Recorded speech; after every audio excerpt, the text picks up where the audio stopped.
The state government shutdown of 2011 had several impacts, including the halt to some road construction projects, horse racing, and business licensing.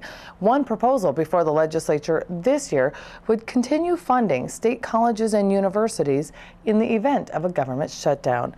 The author of the bill is Senator John Carlson from Bemidji. He joins me now. Welcome to Capitol Report, Senator. Thanks for having me. Let's begin with what you've been hearing from constituents, what you did hear from them when the shutdown occurred. Well, a lot of what I heard was there were so many things that create revenue for the state of Minnesota or did not require appropriations from the state of Minnesota to continue on that it seems silly that we should be stopping those kinds of operations.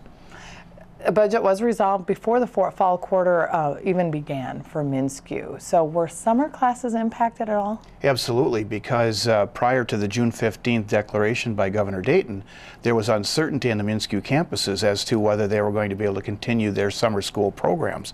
And all of the recruiting that goes on during the summer and all of the work that staff at the MnSCU schools go through to prepare for the fall session. So there was a lot of anxiety.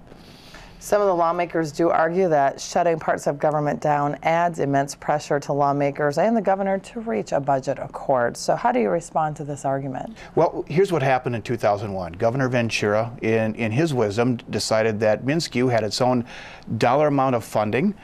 They did not require additional appropriations. They had the student fees, they had student tuitions, and determined that at that time that any shutdown would not impact the MnSCU schools. Governor Dayton did the same thing on June 15th, and he issued an order that said basically the same thing, so that we now had two different governors of two different parties that came through and said, you know, really shutting down MnSCU or any of the state colleges and universities did not make any sense. They did not require appropriations, and it just wasn't in the best interest of Minnesota to do that. So what is the language in your bill then that would essentially take the governors out of this argument altogether? Right. So by statute, it would allow the Minnesota state school, universities and colleges to continue on using their reserve funds that were either from prior appropriations or from their student tuitions, fees, etc., to be able to continue on if they decided to. Now, MnSCU doesn't have to do that. It would be their decision and their sole decision by the statute if they would want to continue on during a shutdown.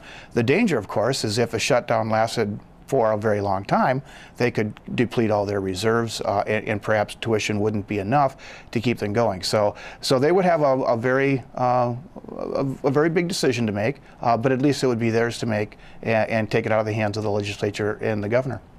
Your bill does have strong support, or it did in the Higher Ed Committee. Will Governor Dayton, do you think he would sign this bill if it passes the House and the Senate? I have not spoken directly to the governor. My guess is that he will, because of the fact that he had issued the order prior to the shutdown, prior to any final negotiations, and got rid of that anxiety at the Minnesota schools, in universities and colleges. And so it's my hope that he would continue on in that vein and put that in statute and eliminate that anxiety for the schools. Senator, let's talk a little more broadly about higher ed policy. You sit on the Higher Ed Committee in the Senate. What kind of proposals can you expect to be passed out of committee this session? Well, I hope this will be one of them, and get this onto the floor of the House and the Senate and into the governor's hands. Another bill that I'm working on is a textbook bill, and we're hoping to maybe get that into an omnibus policy bill. The textbook bill would basically continue to pursue ways for the college students to be able to get the resources that they need for their classes at a reduced cost. I think that the textbook manufacturers and the bookstores have done a very good job in the last few years. I believe that the cost of textbooks is coming down, and a lot of that has to do with new rental programs. It has to do with e-books.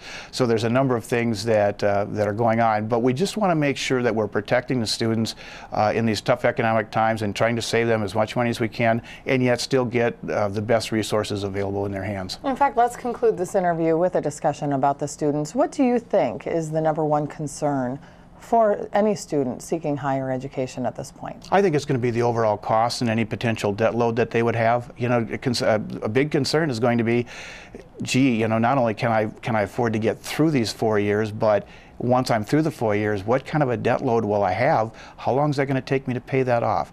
And so we need to do everything we can to help minimize those costs to the students, help them with our grant program, help them with the Pell Grants, help them with getting textbook costs down, and also help them by making sure that we don't shut down the MnSCU schools so they can get those classes in the summer and graduate on time. Is there anything else that you would like to see done to address those concerns?